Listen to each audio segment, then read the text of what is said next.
Hi, this is Jim Roemer with your exclusive Seeking Alpha report, the week of November 23rd. Commodities and weather. And boy, there's a lot going on for sure right now. We're actually seeing an explosion in the grain market, and the CRB index, a measure of all commodities, has gone to some of the highest levels in several years. Look at the upper left there with La Nina, where you see red. This is the global corn growing areas around the world. Where you see red is drought stress that typically happens with La Nina.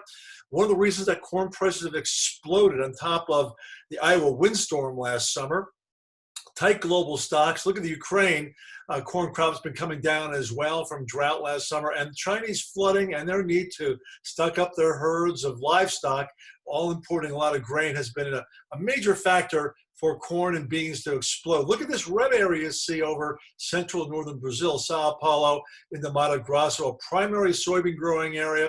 Argentina is dry as well, but some rains are coming over the next 10 to 15 days, and that could affect certain commodities. But further north of Argentina, sugar, a little bit of coffee, the soybean market, all people around the world are going to be paying attention to this area and my newsletter and my reports over the next few months to trade the grain, coffee, and cocoa and sugar market, as South America obviously is one of the biggest producers in the world. So I do, of course, have exclusive weather and commodity newsletter at bestweatherinc.com, several different services.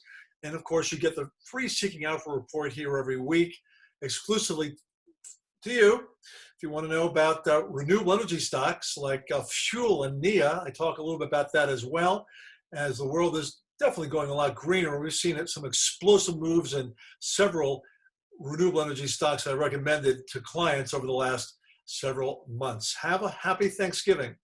Enjoy.